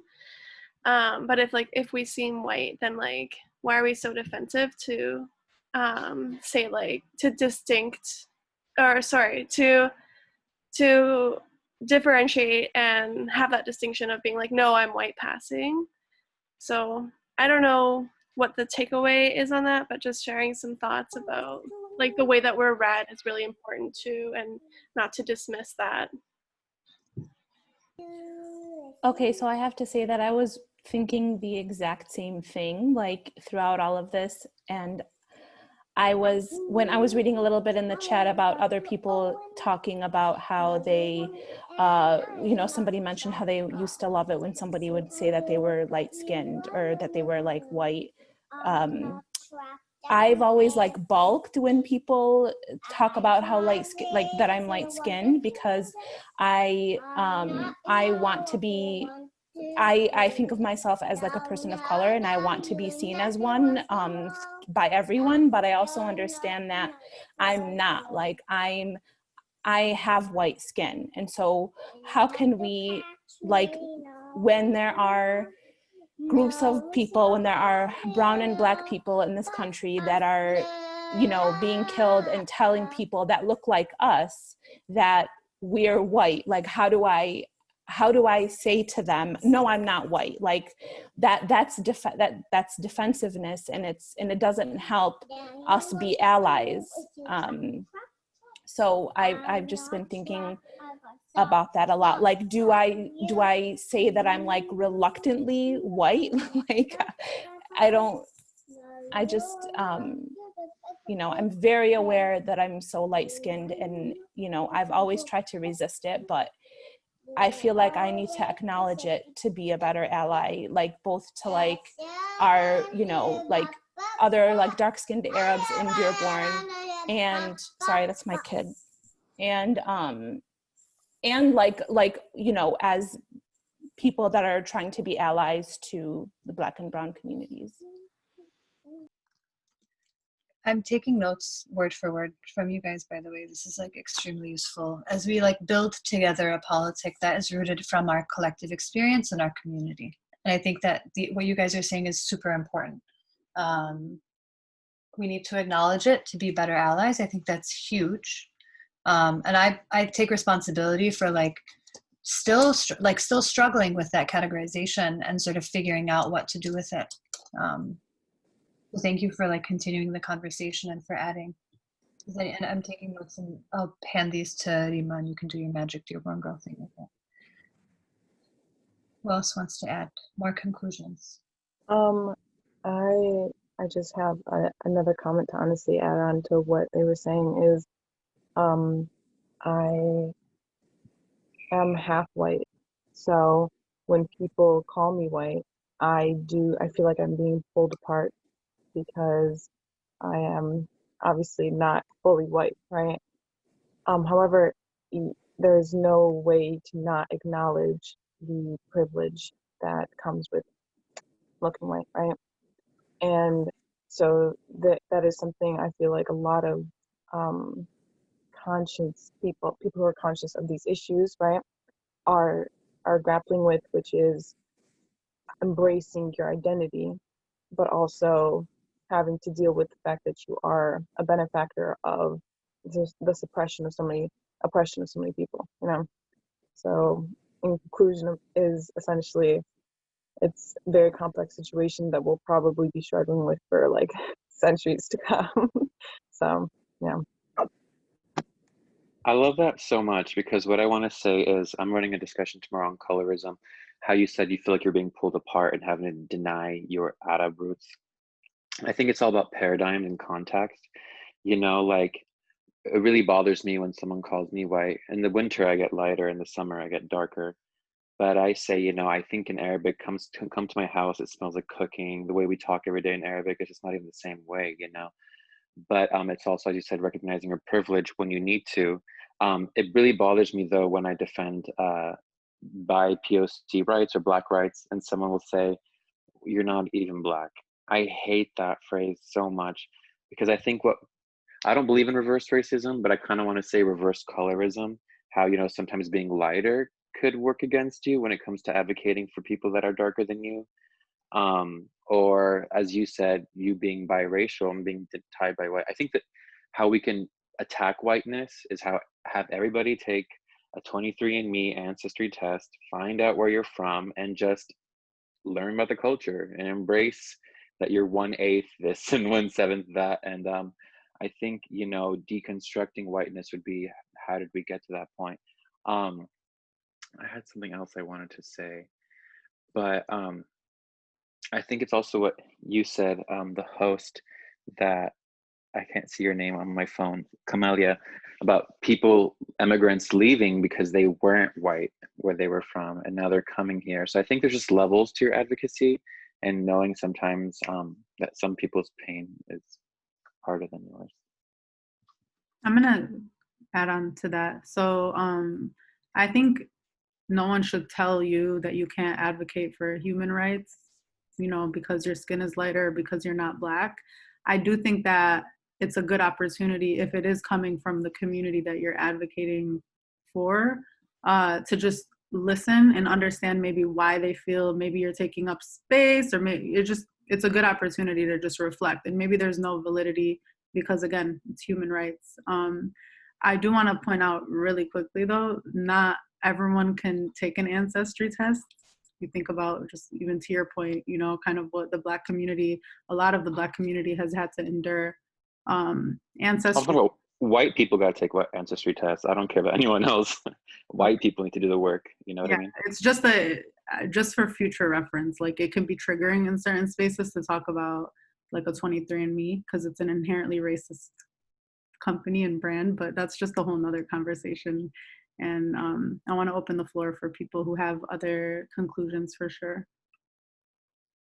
I just want to reply to that allyship notion. So it really depends on the space and the audience you're talking to, right? Like, if you're amongst, let's say, darker skinned people and Black people, I don't think it's then your right to take over the platform and response. But let's say you're in a white audience, it can't always be, the burden can't always be placed on the Black person or the darker skinned person to always, they're already shackled down by oppression. So that's where your role as an ally comes, right? Because you have that privilege, use that privilege, you know, like, let's not put all, let's not add to their burden, because speaking up is not always easy. So if you can help them out in those spaces, help them out in those spaces. They don't always have to be the ones who are defending themselves. It's not a fun position to be in. That's my take on it. Yeah, I think that a lot of what folks are saying here, this moving, I think right now, just to place us in where we are in the world, an urgency. Like, we're living in a fascist country where the rise of fascism is no joke, and it is very clear, and come November, we don't know what's going to happen. So in terms of recognizing our privilege is one thing, but using our privilege to create, to like dismantle oppression is without reinforcing it and without weaponizing it against anybody is extremely important. So I think speaking up, calling out sort of like racism, calling out oppression when it is brought into the space, I think is like super important, and not leaving the work only to be on Black and brown folks to do. But I also think that like when it comes to thinking about what happens in Dearborn, there was a protest the other day in Dearborn where a bunch of Black men were standing outside of one of the businesses in Dearborn, and they were holding signs that said, "The owner of this business called me an N-word." And so what happened is that people in Dearborn were driving by yelling racist slurs at these men, our boys. And it wasn't their job to do that. Like, it wasn't the Black people's job to be standing there saying like they yelled a race. It's not their job to be dismantling racism in these communities. It's our job. Yes. And I think that like in that moment, like we have to think on our feet as a community as to like what's great. I want to also highlight some stuff that's happening in the chat. I think that like how can we be of use to the movement, I think is extremely important. And sort of like asking yourself, asking your friends, asking organizers, and seeking out information about how to use your privilege for good is like extremely important. I want to bring up two things from the chat. The most recent one that says that I will say, Huda shared that I will say that many lighter-skinned Arabs will put down darker-skinned people who speak up on top of not speaking up themselves. And then they gaslight their narratives, which is like to be like, oh, you really didn't like it wasn't that bad, or like they underplay the seriousness of it. Okay. And then another thing that I want to bring up also from you, Huda, thank you for sharing. I feel like many lighter-skinned Arabs walk the line between acknowledging white passing privilege, acknowledging problems with Swana identity, and also playing the oppression Olympics. This idea of the oppression Olympics sometimes comes up in terms of survival mode. And so we put our oppression above other people's. And I think it's very important for us to figure out how all these dynamics can coexist in one space and still learn new ways to be allies to each other and be beyond allies, like accomplices.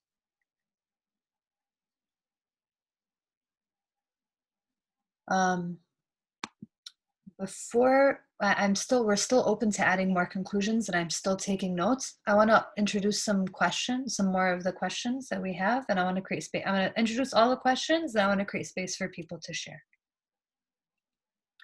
So some next steps that I want to bring into the space. We want to continue reflecting on how Dearborn's history with race is deeply relevant. 2, we want to pay attention to and call out toxic ideologies like nationalism, exceptionalism, scarcity mentality, etc. We want you to engage with us. We will continue holding one-to-one interviews and workshops about issues of colorism and racism. And we want you guys to share your feedback with us at proudlyadg@gmail.com.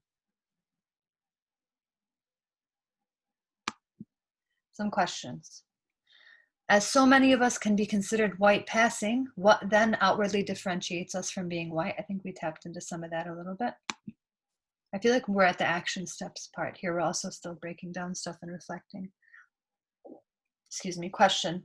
How to be an active ally to the Arab community while being a white passing Arab? I deal with a lot of, this is from the audience, I deal with a lot of terrorist jokes surrounding the Arab community, and I find it hard to stand up for them when I'm commonly mistaken for a white person and not taken seriously. This is very exciting. So if you've encountered, one book that I highly recommend is Layla F. Saad's Me and White Supremacy. It's an extremely useful, like really simple workbook where she walks you through, she does this labor that I hope she's getting paid a lot of money and comfort for, to where she brings up a lot of these issues, specifically this one about like feeling like you can't speak up because you're white passing. Some of that is called white silence. She calls it white silence, where you feel like you don't have the right or you have a discomfort. You have to interrogate that discomfort about speaking up. There's a couple of other things that she talks about there, but this is particularly reminding me about white silence. Because are there other people, white people speaking up in that space? My question to this person is, are there other white people, or are you the only one? And if you're the only one, what are you doing with your discomfort? Another one, what are the types of conversations that Lebanese youth have to have with their family and friends to alleviate colorism and racist sentiment? I'll leave this there and open it up to the rest of us for the next 11 minutes.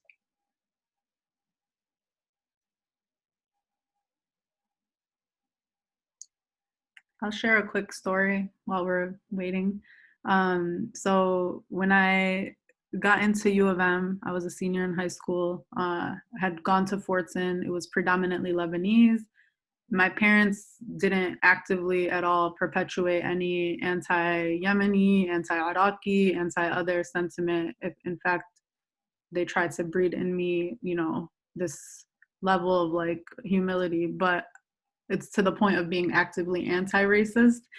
There wasn't conversation in my household about being actively anti-colorist, right? And I think that that's something I would have loved to see improved until one time I got into Michigan. I was super excited about joining the Lebanese Students Association, and just randomly my dad was in the car with me and he was like, just out of nowhere, I don't even know what we were talking about, like, don't think that Lebanese people are better than everyone. Don't be like one of those Lebanese people that thinks they're better than everybody. If you know about the Syrians, and he started listing facts. If you know about the Yemenis, he started listing facts. And it was a very like humbling, random car drive conversation for me, because it just shattered this thing that I did feel inherently. Like I don't know where it came from or where it sprouted from at my like life in Dearborn, but it was like this bubble that I thought, kind of to Kamelya's point earlier, of like Lebanese pride growing up in Dearborn, and it was just in that moment kind of shattered.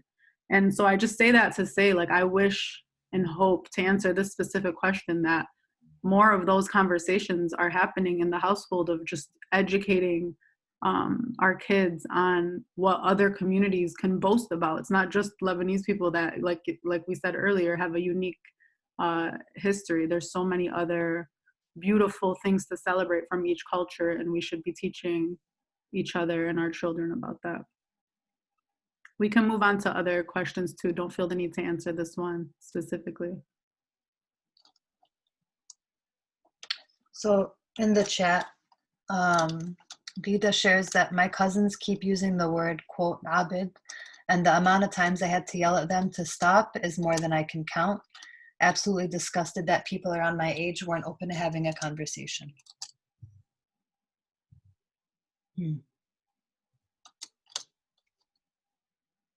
Has anybody had successful conversations with family or folks around using the A word? I don't know if I would call them successful, but I did have a lot of, like, I would ask people to stop saying it in high school and things like that. And usually I would get the answer, because eventually I used to, you know, hide my ancestry, but eventually I'd be like, you know, I'm part Black. Why would you say something like that? And then, you know, you'd get the answer, oh, I won't say it anymore in front of you. So, like, I feel like the problem isn't really that they don't understand that it's bad. It's just that, like, they know that it's bad and they know that it's offensive to the point to where they won't say it in front of someone who would understand it, but they still are unwilling to change it internally for some reason. I think that that right there is like, yeah. Mariam, do you want to share? I want to hear more about intention versus impact. Yeah, it's all about, first, hey everyone, it's all about, you know, we call people out and we're like, hey, you know, like, you're not supposed to say that, or hey, like, why do you say that? And then people are like, well, you know, my intention is not to say, like, I don't mean it that way, like, قصدي إنه بهالطريقة. And then you're like, yeah, but that still doesn't mean that you are entitled to say that anyway. And it's not only about the A word, but it's also about the N word, right? Like, we hear it a lot within our own communities, everywhere. And I mean, I haven't had like big successful conversations when it comes to um, the N word within our communities thus far, but I have to say that for some reason I had a successful conversation about the A word with my dad. And keep in mind, like my dad came from Lebanon just 4 years ago. The same. I also like lived my whole life in Lebanon. Came here like 4 years ago. So all these things are not. It's completely different. You grew up. The norm is different. You think this is normalized. Use it, etc. I had to learn it my own way, right? But for him, he's 67, so it was hard for me to try to explain it to him and my mom. So they make mistakes multiple times, and it's okay, but it's that like calling out in a not necessarily in an aggressive way, right? Just like, oh, like this is what you should say multiple times. Because when we do that in a very calm way, they will intentionally change it. So like right now, he corrects himself, and I love it. And if someone who's 67 can do that, I know for sure someone who's 18 or 24 or 30 can do that. It's just, I guess, the approach of it. But yeah. Thank you. I want to share something. So after the whole George Floyd incident, mind you, my mom is in Lebanon, and this conversation happened with my mom, and I was talking to her about the Black Lives Matter movement, and there at the same time it sparked the whole conversation about kafala, and I had a very good discussion with her. So we've had domestic workers our entire lives, and though, and I hate to say this, but this is me quoting my mom. So she said, I always prided myself that I've treated them better, but than other people, and I've treated them as human beings. But the problem is not with how I am treating them. The problem is within the system itself. So she was, and I'm quoting her, moving forward, I'm not going to have a domestic worker from another country come into my house. I'm not going to support that system anymore unless they get enlisted under the Lebanese labor force laws. So conversations like that can be successful. It's just about having them often enough, I guess. And yeah. So you're saying, Farah, that you have people that have disinvested from like exploitative domestic labor? Yeah, I've had this conversation with my mom, and she was like, this opened my eyes towards that there is a systemic issue, and that I can't change the system, but I can not feed into it. Yeah, it's about disinvestment. Mm-hmm. I know right now after the Beirut bombing, the consulate, I believe, I can't remember which African nation, had a lot of people in Lebanon just dump their house workers there. And I also work in labor trafficking. So kafala, removing of passports, I've seen family friends really yell at their African help, and makes you question what happens when you're not there visiting for lunch or dinner. But right now there's a big immigration issue where a lot of kafala workers are just sitting in front of the embassies right now in Lebanon because the Lebanese people have dumped them. They can't, windows are shattered, so they can't probably have clean air. But yeah, that's what's happening right now. They're just dumped. Yeah, it's from an assortment, from multiple. Yes. And at the same time, their countries are not doing anything to help them go back, right? Like there's an issue from both sides, and it's a devastating situation. But some NGOs are working on helping them buy tickets back home. So that's a good thing, I guess. Christina? Yeah, there is an organization. I think there's a couple who are raising money for that right now, but there's like Egna Legna Besidit that has like a GoFundMe right now supporting kafala victims in Lebanon. And I wanted to make a quick plug that I am selling my zine with full proceeds going to Egna Legna, so I'm going to link it in the chat. Thank you, Christina. What is a zine? Just for me, maybe everyone else knows. Rima, It's like a magazine. you're muted. Okay. Rima, if you were saying something, you were muted. No, girl, I think you just froze. But I'm gonna link you, or I'm gonna take your link and send it in an email later on. Farah, can you explain kafala? Because I know you'll do a better job, and I know some people might not know what it is, and trigger warning. Yes, of course. So the kafala system is basically, so these people are contracted to a single person. So let's say you apply to a job, usually somewhere. You're free to quit that job. You're free to break your contract. But in their cases, in the cases of specifically domestic workers, they're not allowed to break their contracts.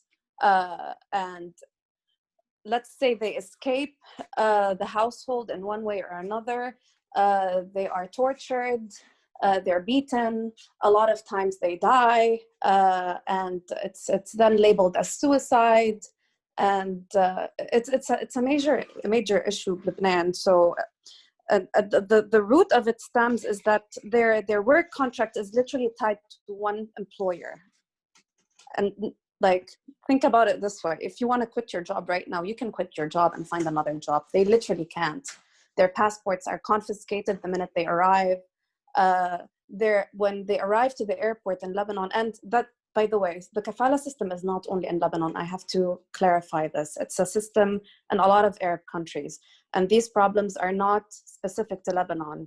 They're happening in Saudi Arabia and Emirates and Qatar and a lot of Arab countries. So that system as a whole, when I'm talking about it, it needs to be dismantled in all of these countries and not just Lebanon. But since we're Lebanese here and we're talking about Lebanon, I'm giving Lebanese examples. The rate of suicide of domestic workers before the economic crisis was 1 domestic worker per week. That raised a lot. That was before the economic crisis, you guys. That raised tremendously. And they're always labeled as suicide or jannit. So she went mad. Yeah, because there's something in the air in Lebanon that drives people mad when they land on our soil. But we're immune to it, of course. That's grosso modo what kafala is. It's modern slavery.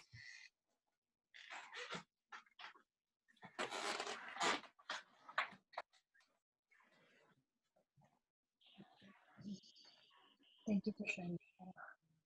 I think that as we are working through, there's a lot of big systemic issues that I think one attitude about them to have is to actually, some of us can take approaches, and I think I might have heard this at some point in the chat, to say like, oh, well, people are always going to be racist, or racism is always going to exist. And so this is something that it's worth, like the insinuation of that is that it's kind of worthless to like talk about it, or it's not going to make a difference.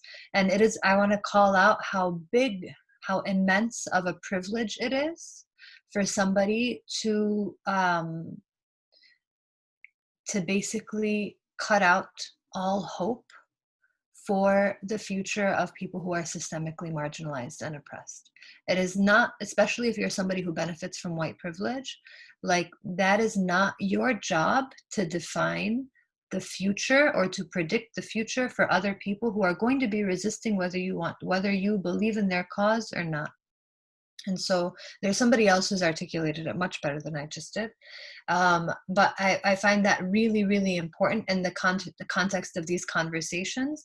I think earlier, some of the quotes that we brought up specifically about the Yemeni youth and the Iraqi youth and what it's like to grow up in Dearborn with the internalized racism and shame. We have to keep sharing these stories and bringing these stories out into the forefront. And like, I want us to figure out how we can do the work to first like work within our own communities to break down, like Rida's talking about, like like working with our cousins and our neighbors, and then for those of us who have positions of power, either teachers or organizers, and then those of us who have access to like media institutions, is to hold people accountable, and hold people accountable to I'm a little struggling for words, but like to hold people accountable to not to dismantling white supremacy and to dismantling these systems that exist and that we're talking about here. This is one of the first times in a Dearborn context that these things are being discussed openly, and I think it's really important that we continue these conversations.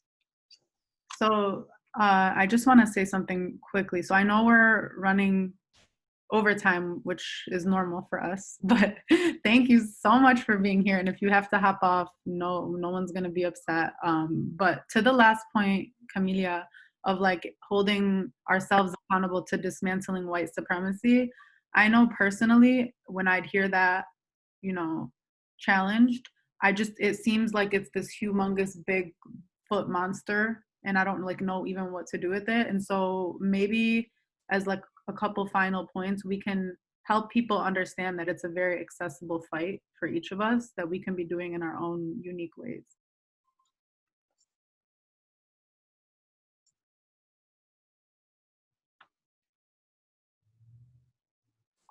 I think I want to sort of bring us into a wrapping up point. Thank you, Rima, for creating space. I think some folks have had to go. Thank you to everybody for joining us. This was really, I don't know, like heart opening. It was painful. And I think I felt some like vicarious pain through like some of the things that we shared. Would anybody like to sort of share closing thoughts before we go on? We'll just like open the space. It could be one word and it could be a sentence. I do have a question before we go. I feel like a big problem that I struggle with is trying to get people to see something that is not affecting them personally. And do you have any like advice essentially on how to converse with those type of people who that is like a big problem for them? For somebody to develop feelings of like empathy for something that they don't necessarily experience themselves. I mean, the route that I sort of go through with it is art and poetry. Poetry can be a vehicle for us to like help each other feel our feelings. Rima and Yasmin, as you guys work in media, you guys might have different approaches to it. My approach has been through literature. But not everybody reads. It's a tragedy. Okay.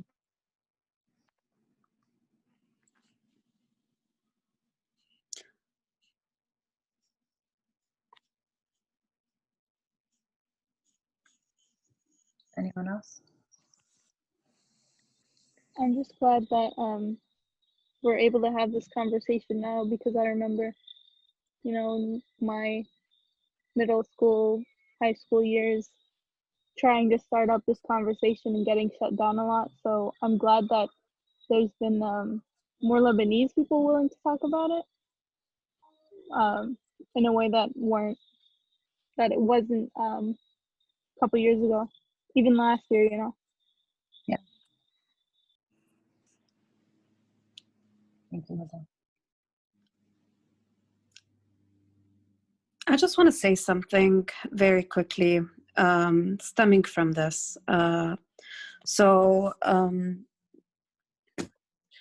Since the explosion happened, a lot of people have been donating to organizations that only cater to Lebanese people in Lebanon. And we must not forget that everyone in Lebanon was affected by the explosion and not just Lebanese people in Lebanon.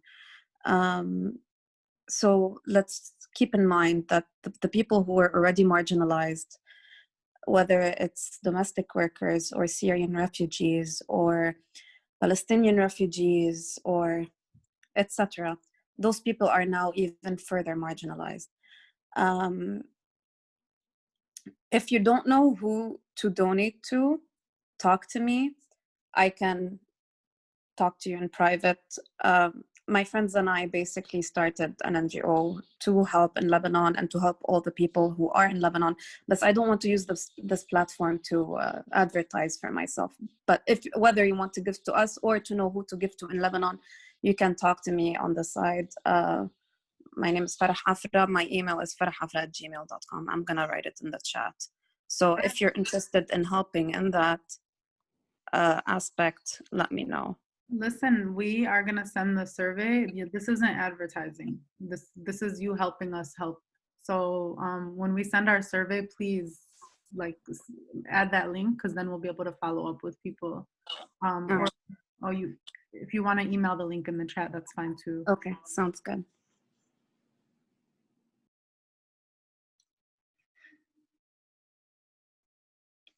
Thank you, everyone, for participating and for sharing and for being vulnerable and for doing the work, not just in this session, but after this session, to dismantle these like narratives of supremacy that we should do within ourselves and within our communities and our families and our cousins. Rita, keep up the good work.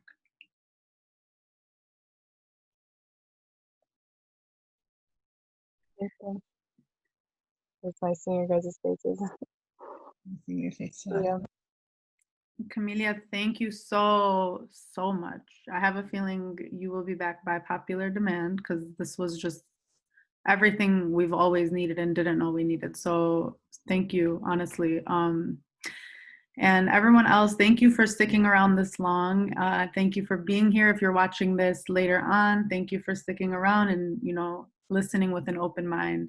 And if you have feedback on what you would like to see, please include it when we follow up with a form. And if you weren't someone who got a form because you weren't on our listserv, then definitely reach out through DM, preferably through email, to give us feedback on what you would like to see. Take care, everybody. Have a great night. Thank you, everyone, so much. Thank you, Rima and Yasmin. Thank you, Rima, for all your work. Thank you.